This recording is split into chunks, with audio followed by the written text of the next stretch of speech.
for those of us who just, what is a good first step? If someone is sitting here and they're saying, man, I'm not gonna jump on stage and cry for help, but I'm at a place where I'm thinking about ending my life. I'm in such a dark season in my life where I feel like the valley is the lowest it's ever been.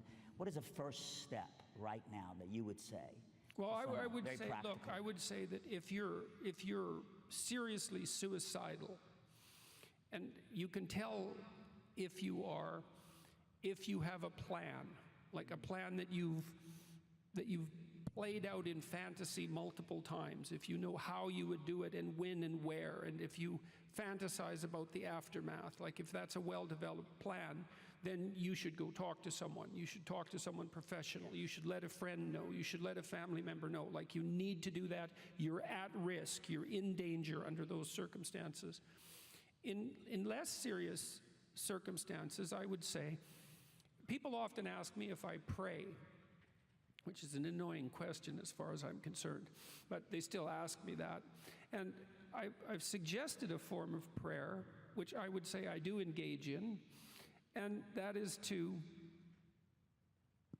practically speaking, to do something like sit on the edge of my bed or on the edge of a chair and to think,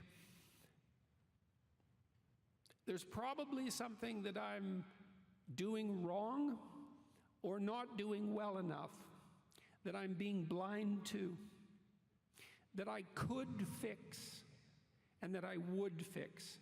You need both of those, right? Because there's lots of things about your life that you know aren't right, that you could fix, but you won't. Who knows why? You don't have the discipline or the vision or the courage or the integrity of character or the maturity, or God only knows the reasons. But there are some things that you're doing wrong or not doing that you could fix, that you would fix. And you have to sit and ask. And I think it's the reflection of the New Testament idea that if you knock, the door will open, and if you ask, you will receive. It's a very interesting line because it sounds like something that's naively optimistic. It sounds like it's representing God as, the grantor of wishes in some sense, but I don't believe that's what it means at all. I think what it means is that if you actually want to know something, and you actually want to devote yourself to something, if you're willing to make the proper sacrifices, right, and reorient yourself, that you can move towards what you're aiming at. And I can tell you that if you ask yourself in all humility how it is that you could be better and what you could do in a small way to move in that direction, that first of all, you will receive an answer about what you're doing wrong. It's not that much different than thinking. We don't regard that as particularly miraculous. Like, you could ask yourself a question and come up with an answer, but if you ask yourself a question about how it is that you're lesser than you could be and what you could do about that, you'll find out. And then if you do that, then you won't be lesser, and that works. And it especially works. It's a nice form of humility as well, because what you're going to find out if you ask that question is it's not going to be something you're proud of. It's going to be some little rotten element of your character that you're ashamed of in 15 different ways, and for good reason.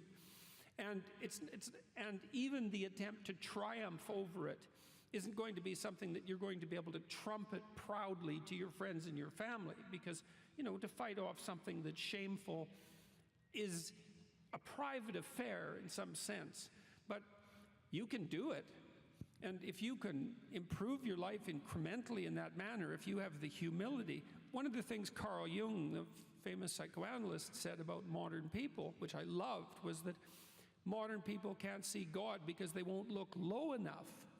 And a lot of that lowness is internal. It's like, well, what's not good enough about me? And the other thing that's so lovely about that is you're not going to do anyone any harm. If you find out something that you're lacking, if you discover something you're lacking, well, first of all, great, you've discovered something you're lacking, and you need that thing you're lacking because life is difficult. It's going to call everything that there is out of you, and so you need that thing that you're lacking, and then you can work on it incrementally and humbly, humbly meaning you can work on it in the way that someone as flawed as you could work on it successfully. And then it works. And then things get better. And as they get better, they tend to get better and better. And so that's very practical and very much in keeping with psychotherapeutic practice and wisdom. And I would say with ancient wisdom in general. And so that's a lovely set of things to know, in my opinion.